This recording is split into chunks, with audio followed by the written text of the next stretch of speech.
as howling winds echo across the snow-covered reaches of the wild Northwest, the Quaker Oats Company, makers of Quaker Puff Wheat and Quaker Puff Rice, the delicious cereal shot from guns,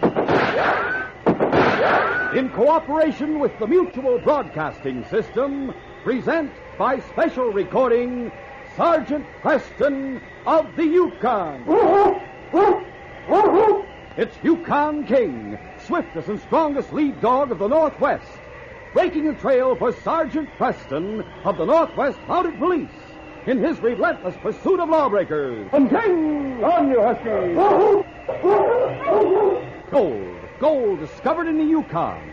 A stampede to the Klondike in the wild race for riches. Back to the days of the gold rush. And the adventures of Sergeant Preston and his wonder dog, Yukon King, as they meet the challenge of the Yukon.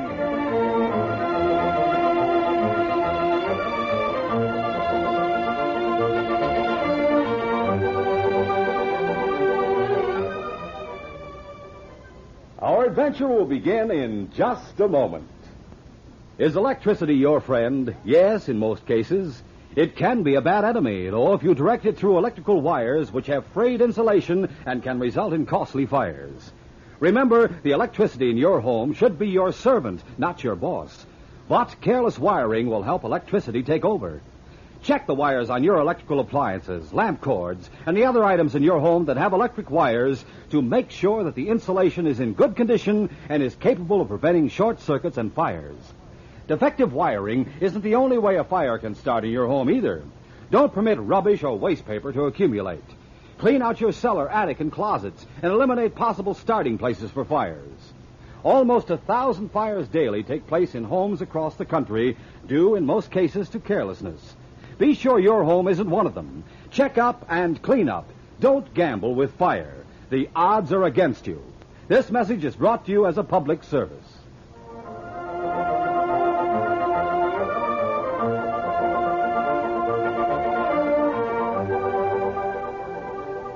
The stranger worked his way through the crowd at the music hall to where Tex Richards, the owner, was standing. Tex, you know a man who calls himself Steve Hall? Steve? Yes, I know him well. Has he been in here tonight? I haven't seen him. But just a second. Here comes Amy Shannon, our star. You know if he's been around. Say, Amy. Yes. This gentleman, what's your name, sir? Ben Adams. Mr. Adams, Amy Shannon. How do you do? Hello. He's looking for Steve Hall. Have you seen him tonight? He was here for the first show, but are you a friend of Steve's, Mr. Adams? I'm not in the habit of making friends with polecats. That's the only name I'd apply to Sid Hawks. Hawks? Who's Sid Hawks? You asked about Steve Hall. Yeah, he called himself Sid Hawks back in San Francisco. Are you sure you have the right man? Yes, I saw him in the lobby of the Mansion House tonight. There must be some mistake. There isn't a better liked man in Dawson. He's easy to like, I suppose, for those who don't know him. But we do know him. When he made his big strike on Canyon Creek, there wasn't a person in town who wasn't glad of it. So, he's made a big strike, huh? Yeah. That proves there's no justice. I don't like the way you're talking about Steve. Forget it, lady. That's impossible. Steve and I are to be married. Sorry to hear that. Just what are you insinuating about Steve? I'm not insinuating, I'm telling you. He killed my father. He's a murderer? He cheated Dad out of a savings, and Dad committed suicide. As far as I'm concerned, it was murder. You've made a terrible mistake. I don't think so. But forget about it. I'm sorry I bothered you. Heck, it can't be true. Not Steve. He must resemble someone else. I didn't like the look in Ben Adams' eyes. We must do something. Convince Adams he's wrong. He's gone now. There's Roy Lang. I'm going to speak to him about it. Excuse me. Roy. Oh, well, Amy, it's nice to see you. Perhaps you'll bring me luck. Let's sit in that booth. There's something I want to ask you. Anything at all, Amy? It's about Steve. No, I should have guessed that. There was a man in here just now called Ben Adams. I noticed you talking to him. He was looking for Steve, but he said that Steve was known as Sid Hawks back in San Francisco, and that he was, well, a confidence man. Not ours, Steve. Of course not. It couldn't be. But you knew Steve in San Francisco, so I want you to find Ben Adams and tell him he's wrong. But it's you who are wrong, Amy. I didn't know Steve in the States. You didn't?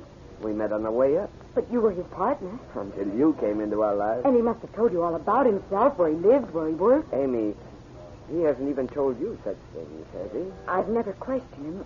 I thought you might have. He never encouraged questions. Well, at least we're sure that he's never been a crook. And we must convince Ben Adams he isn't. Steve can do it himself. Will you go to his cabin and tell him about Adams? Warn him? That man may be dangerous. You'd better find someone else. Why? Because Steve and I aren't speaking. Why not? And you promised to marry him. He thinks I'm still paying you too much attention. Of all the ridiculous... No. He's right to be jealous. I still want to marry you. I'd like nothing better than to change your mind. Now we've gone all over that, Roy. I like you, and you'll always be one of my best friends. Perhaps if it weren't for Steve... You see, there's still hope for me. Steve realizes it. That's Oh, why... nonsense, Roy. Will you go and see him for me? I'd rather not. Very well. I shall go myself. You have another show. I'll be back in time for it. At least I'll try to be. If I'm not, Tex will understand. You tell him where I've gone. All right, Amy. I'll see you later, Roy. Amy went to her dressing room, threw a cloak around her shoulders, but didn't bother with overshoes. And her slippers were soaked from the melting snow before she reached 4th Street. Steve's cabin was dark, but there was a full moon, and she saw a man in front of the cabin and recognized him. It's Ben Adams. I must get a policeman. Amy found Constable Downey on Front Street and hurried back to Steve's cabin with him. Did this man threaten Steve, Amy? Not exactly, Constable, but he said Steve was responsible for his father's death. Look, there's a light in the cabin now. He's inside with Steve. You stay behind me, Amy. Yes, Constable. Steve, open up. Roy, Yes, what are you doing here? I decided to follow you. Make sure you didn't get into any trouble. I just arrived. Where's Steve? Not here. And you just opened the door and walked in, Roy? Well, I saw a man hurrying away from here. Ben Adams. No one answered my knock, and so I tried the door. It was unlocked. I wanted to see if Steve was all right, so I came in. And found an empty cabin. That's right. There's a stain on the floor you should take a look at, Constable. Over there. Oh. It looks like blood to me. Oh, yes. Oh, Take it easy, Amy. that man killed him. There's no reason to suppose that. The man you saw wasn't carrying a body, was he, Roy? No, he wasn't carrying any. He killed him and dragged him out the back door down into the ravine. Steve's been murdered. Now, Amy, listen to me. That stain's very small. Steve may simply have cut his finger. Somehow I know. I'm sure. He's dead. Roy, you know Ben Adams when you see him? Yes? I'll have a look around here. You take Amy home and come back. No. We'll find this Ben Adams and question him. Right. Come on, Amy. Roy. There's nothing to cry about. The constable made a thorough search of the ravine and back of the cabin, but there was no sign of any body. When Roy returned, they made a tour of the cafes on Front Street. They found Ben Adams in the El Dorado. Downey took him into one of the corner booths and questioned him. Adams, at the music hall this evening, you told Tex and Amy Shannon that Stephen Hall's right name was Hawks. Sid Hawks. Why, I said he's the same man who used to call himself Sid Hawks. After you left the music hall, you went to Steve's cabin. Why, yes. What's this all about? What did you do at the cabin? Nothing. I looked in the window. There was no one inside, so I left. What would you have done if Steve had been at home? I don't know. He was responsible for my father's death. And you intended to do something about it. I wanted him to know he's driven Dad to suicide. But if you're worried about me trying to even the score, you can forget it. I just wanted to tell him that in my books, he's a murderer. You didn't enter the cabin at all? No. Say, something happened to him? I'm not sure. If something has, you'll be wanted for further questioning. Downey made a complete report to the sergeant at headquarters. When he had finished... There was no sign of a struggle in the cabin, Jim? No, Sergeant. Only the stain on the floor. Well, you're right. King should be able to find Steve wherever he is.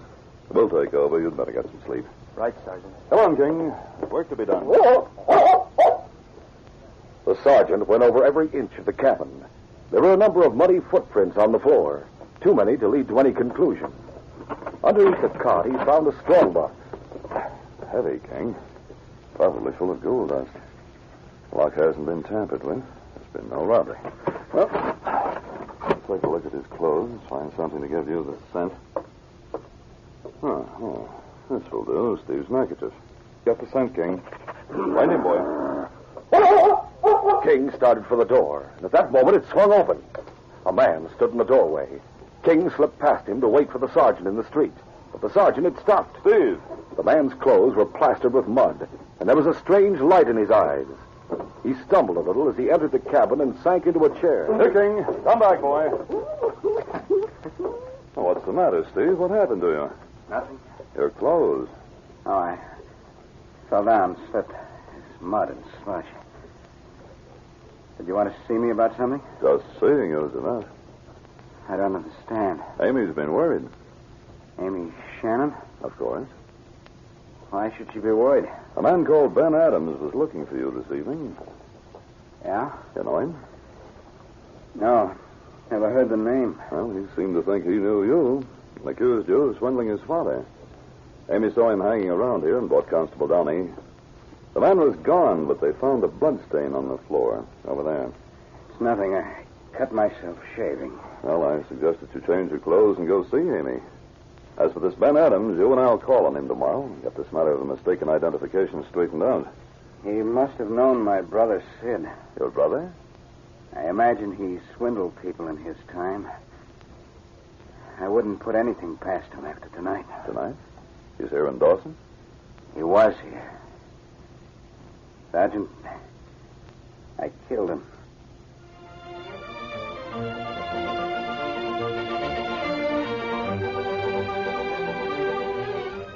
We'll continue our adventure in just a moment.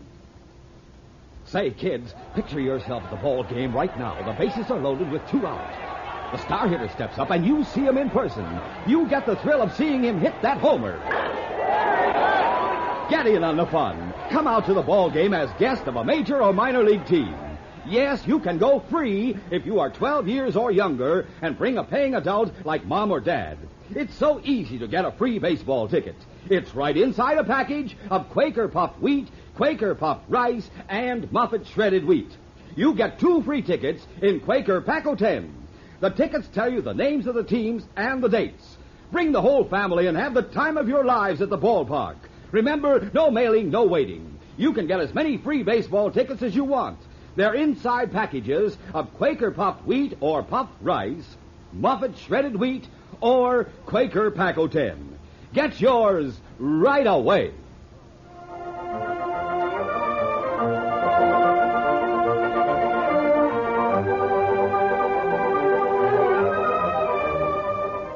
Now to continue. After the mud-plastered miner had made his startling confession, he buried his head in his hands. You killed your brother? Do you realize what you're saying, man? Yes. Just give me a moment, and I'll tell you all about it. Your twin brother? That's right. His name was Sid. I hadn't seen him for years until tonight. He just arrived. Well, why did you kill him? It was self-defense, believe me. Perhaps you'd better consult a lawyer before you say anything more. I mean to tell you the whole truth. What have you done with the body? Oh, I should have come to you right away. The body, Steve. I doubt if you'll ever recover it. When I saw what I'd done, I was afraid. I took the body down to the Yukon. I found a hole in the ice. I forced him under. Current will carry him downstream underneath the ice, on into Alaska. The spring breakup will be coming any hour now. I doubt if you'll ever find him. Well, you can't be accused of murder until we do. I want to be accused. I want to stand trial. I want to prove to the whole world I killed in self-defense. We must first prove someone's been killed. Arrest me, Sergeant. In view of your confession, you'll be booked for investigation of murder. If and when the body's recovered, you'll be tried. And I hope you do find it. Find it soon. Better change your clothes, then we'll go to headquarters. Right. Steve's confession created a sensation in Dawson. But it was nearly a month after the breakup, the body he had forced onto the ice was found. Sergeant Preston took Steve to Circle City in Alaska Territory to identify him. King howled dismally when the blanket was thrown back. Impossible to identify. No, Sergeant. Look, the chain and locket around his neck.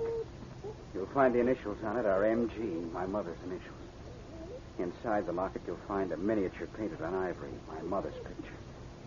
She gave it to Sid just before she died. He was always her favorite son. I have another picture at home. You'll see. That's my mother's picture in the locket. It was a strange murder trial. There wouldn't have been one if Steve hadn't insisted on it. For the prosecution had to call on the defendant to identify the deceased. Then, after introducing Steve's confession, the Crown rested, and the defendant took the stand. He spoke quietly, obviously making a supreme effort to control himself. But his voice broke when he reached the climax of his story. I offered Sid a job at regular wages, $16 a day. He laughed at me, pulled a gun from his pocket. He said, "I don't want your job, I want your claim." I said, "Have you gone crazy?" He said, "No, there's no one in this world can tell you and me apart. I'm taking your place, brother. From now on, I'll be Steve Hall, and you'll be dead." His gun was leveled directly at my heart, and I knew he meant to kill me. I decided to take a chance. I grabbed for the gun and caught his wrist. He was surprised. He tried to pull free, and as he did, he squeezed the trigger. The muzzle of the gun was pointing at his own heart. That's all. He was dead when he hit the floor. There was no cross-examination. The jury required only 10 minutes to reach its verdict. We find the defendant not guilty. Good. Steve left Dawson that same day, and so did King and the sergeant on their first spring patrol to the north. It was a week later when they returned to headquarters, and the sergeant sat down at his desk to make out his report. He opened a drawer. There was a neckerchief on top of the papers. Steve. I put it in my pocket that night and never returned it. King, who was lying at his master's feet, caught the scent of the neckerchief and growled. The scent was familiar. The sergeant had told him to find the man the neckerchief belonged to. And then King remembered. The man had been found, and the man was dead. King lifted his head and howled. And then he dropped his head to his paws again. But the sergeant was staring at him. King, it's only death that makes you howl like that. This neckerchief doesn't. Sergeant, may I come in? It's Corporal Redding from White Pass. Oh, of course, Johnny. Hello, Sergeant. It's good to see you. It's been a long time. Oh, winter. You didn't pay us a visit once. But I'm to be stationed here from now on. Fine. Well, hello. Did Connors make you a present of his neckerchief? Who's Connors? Detective Connors from the San Francisco Police. He came through the pass early in April. He was looking for a confidence man named Sid Hawks. You say this neckerchief belonged to Detective Connors? He was wearing it, or one just like it.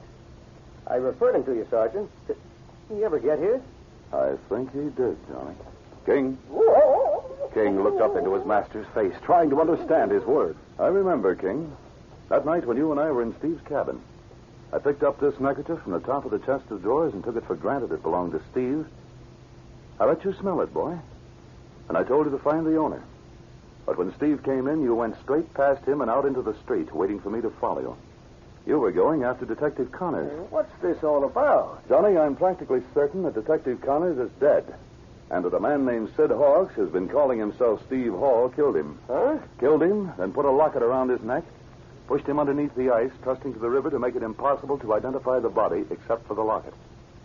Then Steve could testify the locket belonged to his twin brother. A brother who probably doesn't exist. Oh, Johnny, we've been fooled royally, but there's one comforting thought. Murder will out. Come on, King. Whoa! Where are you going? To find Steve Hall, alias Sid Hawks, to arrest him for the second time on suspicion of murder.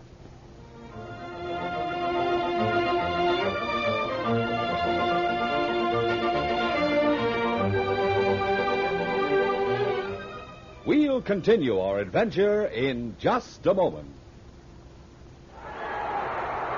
Here's to wind up the pitch, the bases are loaded, and it's a two-bagger, and the game's tied up. Say, kids, come out to the ballpark as guest of a major or minor league team. Right now, you can see baseball games free if you are 12 years or younger. Just bring a paying adult like Mom or Dad, and you can get your free ticket immediately. No mailing, no waiting. Free baseball tickets are right inside packages of Quaker Puffed wheat, Quaker Puffed rice, and Muffet shredded wheat. In Quaker Pack 10, you get 2 free tickets. Names of the teams and dates of the games are on every ticket. Remember, the more packages of these delicious Quaker cereals Mom gets, the more free baseball tickets you get. So tell Mom you want to eat lots of Quaker puffed wheat or puffed rice, Muffet shredded wheat, or Quaker Pack-O-10. And just think of the fun you'll have at the ball game, seeing real star players in person and cheering for home runs.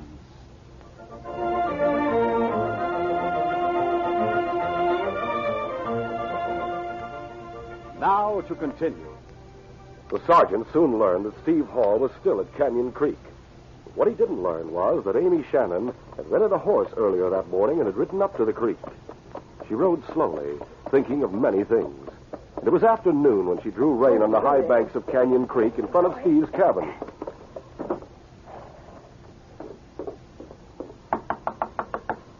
Steve? The appearance of the man who opened the door shocked Amy. He needed a shave, and his eyes were bloodshot. There were deep lines etched across his forehead and down his cheeks. Steve? What do you want? Told you not to come up here. The way you look proves I was right in coming. You can't come in. Oh, yes, I can. I said you couldn't come in. I'm in now. Oh, dear, just look at this place. I haven't cleaned up much. I haven't been feeling well. You don't have to tell me that. What's wrong? These bottles. You gave up drinking. I can change my mind about it, can I? Oh, of course, but don't you realize that if you want to, if you have to drink, that it's wrong for you to be alone? This is no way to forget. And if you told the truth on the stand, there's nothing for you to forget. If I told the truth. Listen, it's about something we got settled. What? I don't want anyone interfering with my life. I'm not interfering. I'm trying to help. It amounts to the same thing, and I decided it was all a mistake. You and me? We're through. Finished. Is that clear? Yes, Steve. Everything is clear now. You're afraid of me. What gives you that idea? Your eye. You're hoping that I've forgotten something, and you're afraid I haven't. And you're right to be afraid, Steve, because a girl doesn't forget when a man promises her a present. I never promised you anything. Your mother's locket. You lie. Show me 2 lockets, Steve. The one you promised me and the one they found on your brother. I never said anything about a locket. A bracelet. There is only one then. You had it and you put it around the dead man's neck. Was he your brother or was he someone else? Shut up! Someone who knew you as Sid Hawks, perhaps. Now, you're smarty. You are Sid Hawks. It's too bad you're so smart, Amy. Now you're going to be sorry. Who was the man you killed? A detective. Why shouldn't I tell you? You'll never tell anyone else? I'll tell the whole world. No, you don't. Let go of me. Shut up. Oh! There's no time like the present to get rid of you. You wouldn't dare. There are plenty of people in Dawson who know I came out here today. There are a lot of accidents on the Canyon Trail, too. When they find you, that's what they'll figure. It was an accident. Joe Saunders' cabin isn't far from here. Let go of me or I'll scream for help. You won't open your mouth. Oh. You'll scream, will you? Better put you in the cart. Now then, over your face. No stains on the floor this time. Tonight I'll drop you over the edge of the canyon. Where's that pillow? I see it. Now, a good thing you're out, sister. This pillow's too dirty for your taste. But then the dirt wouldn't bother you for long. Who's that? The door's unbarred. The man was still bent over the still form of the girl when the door burst open. The next second, the sergeant was beside him and had pulled him to his feet. There's only one treatment for your kind. Watch him, King. Don't let him move. As King stood guard over the killer, the sergeant went to work reviving Amy. It was several minutes before she groaned and opened her eyes. You're all right, Amy? Sergeant Preston. What? He tried to kill me. Yes, we saw him. What brought you here? An idea King gave me, and a visit from Constable Redding of White Pass. A San Francisco detective started up to Dawson early in April. He was looking for Sid Hawks. Sergeant, Steve is Sid Hawks, and the man he killed was a detective. He admitted it just before he hit me and started... He'll never have another chance to kill. On your feet, Hawks. Don't. I have no intention of hitting you again. You're under arrest, and the charge is murder. You can't try me again. I know the law. I've been tried once, and I was acquitted. You were tried for the murder of a non-existent twin brother. Now you'll be tried for the murder of Detective Connors. This time the verdict will be guilty, and when you've paid for your crime with your life, this case will be closed.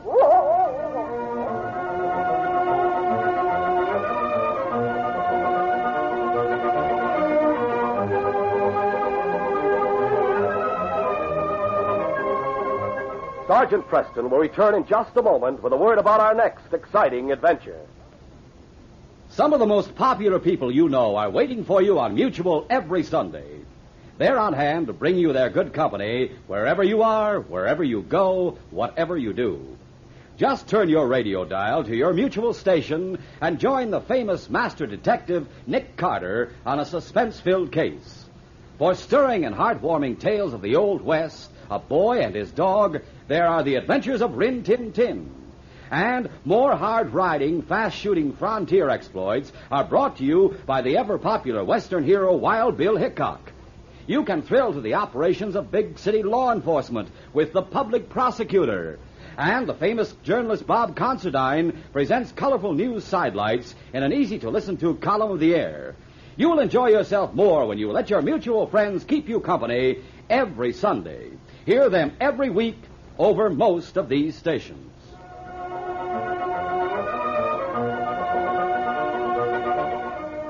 When crooks operating around 30 Mile evaded capture and continued to terrorize the people, Sergeant Preston headed toward the town to help round up the gang. Well, King, we'll soon be in 30 Mile. We'll do all we can to...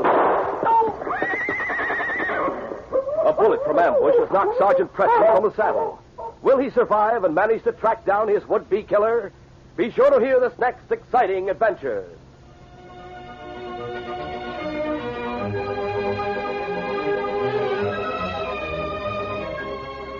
These Sergeant Preston of the Yukon Adventures are brought to you every Monday through Friday at this time by the Quaker Oats Company, makers of Quaker Puff Wheat and Quaker Puff Rice, the delicious cereals shot from guns. By special recording in cooperation with the Mutual Broadcasting System. They are a copyrighted feature of Sergeant Preston of the Yukon Incorporated. Created by George W. Trendle, produced by Trendle Campbell Muir Incorporated, and directed by Fred Flowerday. The part of Sergeant Preston is played by Paul Sutton.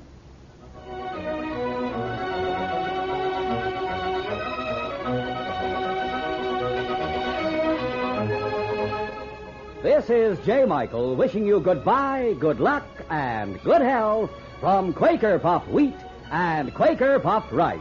So long. This is Mutual, Radio Network for all America.